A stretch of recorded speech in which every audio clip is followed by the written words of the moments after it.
अटेली विधानसभा के गांव राता में राव आरती सिंह का जनसंवाद कार्यक्रम में आरती राव ने विधानसभा का चुनाव लड़ने का ऐलान तो किया, मगर अभी यह नहीं बताया कि वह चुनाव लड़ेंगी कहां से।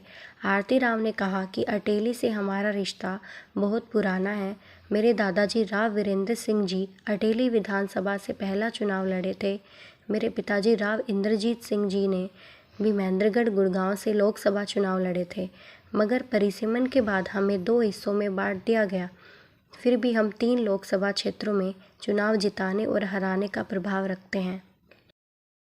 अटेली नगर पालिका के पूर्व चेयरमैन विकास यादव ने कहा कि हम सभी अटेली के कार्यकर्ता राव इंद्रजीत सिंह के कार्यकर्ता हैं, मगर हम राजनीतिक तौर पर ठगे जाते हैं। जिन नुमाइंदों को आप आशीर्वाद देते हैं, आपके कार्यकर्ता उसको जिताने के लिए दिन रात मेहनत करते हैं, मगर चुनाव जीतने के बाद आपके कार्यकर्ताओं की कहीं सुनवाई नहीं होती। इसलिए अटेली को आप संभाल लो। हम सभी कार्यकर्ता आपके साथ हैं। अटेली हमेशा आपकी थी और आपकी ही रहेगी। अटेली मंडी से पीयूष सोनी की रिपोर्ट। श्री राम तुला राम की वंशज आज चमकता भान लिखो, राव वीरेंद्र की पोती तुम्हें नेता आलिशान लिखो, राव वीरेंद्र की पोती तुम्हें नेता आलिशान लिखो। ये शेरे हिंद श्री इंद्रजीत की, ये शेरे हिंद श्री इंद्रजीत की शान बढ़ाया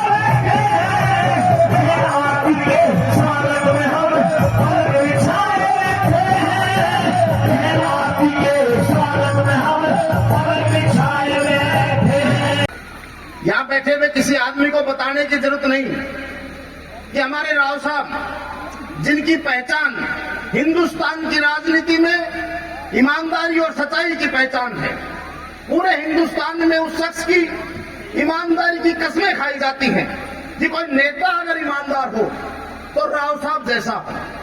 जब हम कहीं जाते हैं, दूसरे प्रदेश में जाते हैं, दूसरे जिलों में जाते हैं, जब हम किसी को बताते हैं कि हम राव इंद्रजीत सिंह के सिपाही हैं, तो हमें फक्र होता है कि अगले की आंखों में हमारे लिए कितना सम्मान होता है। ये मैंने खुद महसूस किया है। हमारे राव साहब ने हमेशा अपने क्षेत्र के हकों की लड़ाई लड़ी है। कभी भी क्षेत्र की छोटी से बड़ी कोई भी बात आई, राव साहब पीछे नहीं हटे। राव साहब अपने हक के लिए अड़ गए कि अगर मैं नहीं बोलूंगा तो कौन बोलेगा, चाहे उसे राजनीतिक फायदा हुआ, चाहे राजनीतिक नुकसान हुआ। इस बात की राव हिंदुस्तान में कोई किसी एक खेल में सबसे अधिक बार चैंपियन रहा है तो हमारी बहन जी रही है, शूटिंग चैंपियन 15 बार देश की। इनसे ज्यादा बार कोई नेशनल चैंपियन नहीं हुआ। तो चैंपियन जो होता है वो 1 साल मेहनत करेगा, 2 साल मेहनत करेगा, 3 साल मेहनत करेगा, लेकिन उसकी प्रतिभा को कोई नहीं रोक सकता। इस बात में कोई संदेह नहीं कि बहन जी आने वाला समय और सरकार आपकी है, इससे कोई रोक नहीं पाएगा। ये इन लोगों ने मन में बैठा रखा है। अब मैं जो कि कार्यकर्ता यहाँ पर आए हुए बैठे हैं, मैं छोटी सी बात अटेली की करना चाहूंगा, क्योंकि समय तो ऑलरेडी ज्यादा हो चुका, मैं लंबा समय नहीं लूंगा। एक कार्यकर्ता की बात जरूर करूंगा। बहन जी अटेली का कार्यकर्ता, ये आपका कार्यकर्ता है, ये आपसे लगाव रखता है, पर इनकी मजबूरी देखिए, ये हर बार राजनीतिक तौर पर ठगा हुआ जाता है, ठगी का शिकार हो जाता है। आपसे आशीर्वाद लिया, पिछले 15-20 साल से मैं देख रहा हूं, आपसे आशीर्वाद लिया, हाथ जोड़े, पैर जोड़े, कुछ भी किया, राव साहब को मना लिया। राव साहब ने कह दिया भाई ठीक है, जाओ इसको जिताओ। ये कार्यकर्ता दिन रात मेहनत करता है, ये कार्यकर्ता जान लड़ाता है और आपके बढ़ाए हुए नुमाइंदे को जिताने का काम करता है। ये पीछे नहीं हटता, परंतु उसके बाद ना इसकी थाने में सुनी जाती है, ना तहसील में सुनी जाती है, ना एसडीएम में सुनी जाती, एसडीएम ऑफिस में सुनी जाती है, ना हॉस्पिटल में सुनी जाती है। इसकी कहीं सुनाई नहीं होती। इसकी तो एक बात कह करके इसको तिरस्कार किया जाता है कि दिल्ली घड़ो जाए से हो। यहाँ की जो शासन व्यवस्था है उस पर मैं एक लाइन में खत्म करूंगा बात को अपनी। एक तरह से है कि हमारे देसी में कहावत है, बहन जी, मैर मेरो छोरो, एक आदमी नौता देने गया, किसी जानकार किसी के घर शादी थी तो अपने दोस्त के गांव में चला गया नौता देने। उसने कहा भाई क्या क्या नौता दूं? बोले भाई मेरे को लिख दे। फिर बोले भाई ईद का और क्या ले दूं? मैं बोले भाई कोई जरूरत को नहीं फालतू की। वो बोले यार कोई तो को जानकार, बोलना माना तो मेरे छोड़ा दे। इस तरह की राजनीति यहां पर कि मैं और मेरा एक बार बढ़ गए, उसके बाद कार्यकर्ताओं का तिरस्कार। धीरे धीरे कार्यकर्ता भी समझ जाता और नेता भी समझ जाता है। कार्यकर्ता तो समझ जाता है कि इस भाई की नहीं चलती है, कुछ नहीं कर सकता, राव साहब करेंगे, वो अपने दिल्ली चला जाता है। हमारे वाला तो मानता नहीं, हमारे वाला तो मानता नहीं, क्योंकि ये स्वाभिमान की जो लड़ाई आपने सिखाई है, राव साहब ने सिखाई है, हमारे वाला तो झुकता नहीं। तो एक साल बाद वो समझ जाता है इस भाई से तो कुछ होना जाना है नहीं। मैं किसी व्यक्ति विशेष की बात नहीं कर रहा, हम पिछले 15-20 साल के कार्यकाल की बात करें। जो बड़ा उसने ऐसा ही किया कि भाई इससे कुछ होना जाना नहीं, ना यो की भी कर लूं।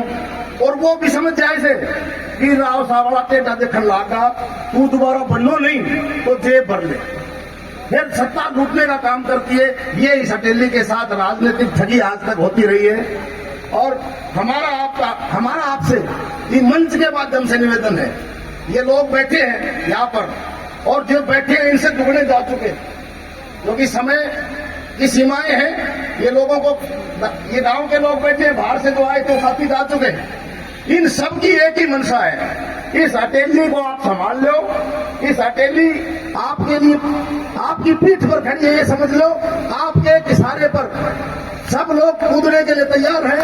ये हटेली हमेशा आपकी थी और ये आपकी रहेगी। मेरे जितनी बात कहनी थी आपसे से आ नहीं पाए, मगर मुझे बहुत खुश किस्मती महसूस हो रही है आज के दिन कि आपके बीच मैं आई हूँ राता, और आप लोगों से पहली बार रूबरू हो रही हूँ।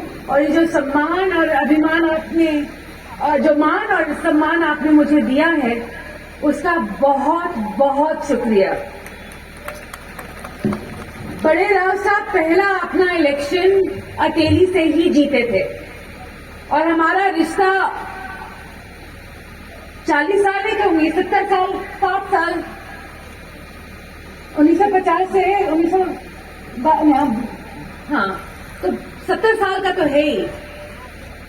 मगर बीच में क्या हुआ कि परिसीमन हुआ 2009 में, और दादाजी अकेली से लड़े थे, मेरे पिताजी महेंद्रगढ़ गुड़गांव से एमपी का इलेक्शन लड़े थे। आपने उनके लिए वोट की। 2000 के परिसीमन के बाद हमें 3 हिस्सों में बांट दिया गया और गुड़गांव मेवात के साथ जुड़ गया, महेंद्रगढ़ भिवानी के साथ जुड़ गया और जाटूसाना कोसली रोहतक में बन गया। अब सोचने वाली बात यह है कि हमें ही क्यों बांटा गया। अब जिसने भी बांटा और क्यों बांटा, सच्चाई तो आज के दिन ये है कि हम 3-3 क्षेत्र में 3-3 एमपी कॉन्स्टिट्यूंसी में प्रभाव रखते हैं। और मैं अपनी बात नहीं कर रही, मैं आपकी बात कर रही हूं, क्योंकि वोट आपके हाथों में। समस्याएं भी सुन के उनका समाधान करवाने का भी प्रयास कर रही है। किस तरह की लोगों की समस्याएं आ रही हैं और मकसद क्या है कि लोगों की समस्याएं से उनका समाधान हो सके?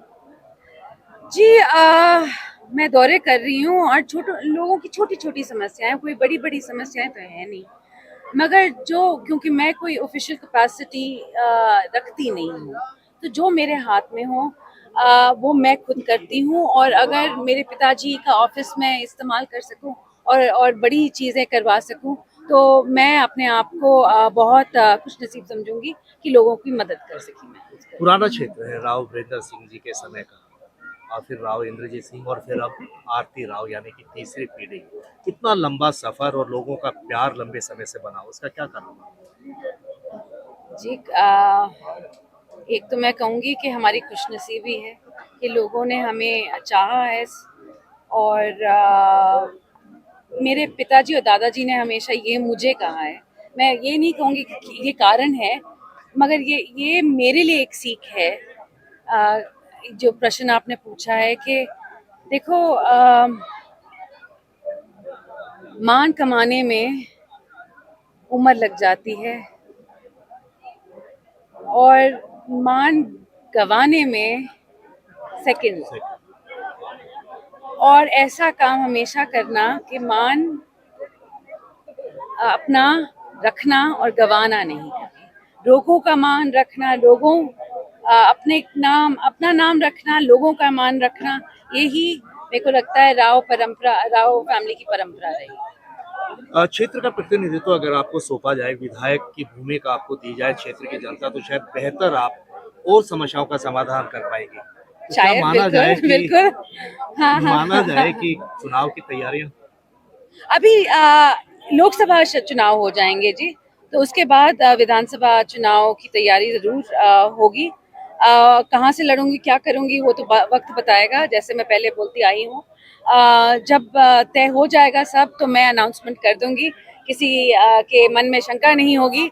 और ये जो प्रश्न मुझसे पूछा जाता है फिर से कि आरती तो कहाँ से लड़ रही है, वो सबकी क्वेश्चंस बंद हो जाएंगे। अभी लोकसभा का इलेक्शन हो जाए उसके बाद। अभी सरकार बनती है वो दक्षिण हरियाणा के सहयोग से बनती है, लेकिन ये एक सेकंड, 2 लोग पूछ रहे जी। लोकसभा का यदि आपको मौका मिलता है तो लोकसभा चुनाव के लिए तैयार है आप लड़ने के लिए? तैयारी लोकसभा की है या विधानसभा की, कहने का आप राव साहब कर रहे लोकसभा का, वो लड़ेंगे लोकसभा। ये मैं समझती हूँ सही, यही सही होगा। विधानसभा और मैं विधानसभा लड़ना चाहती हूँ।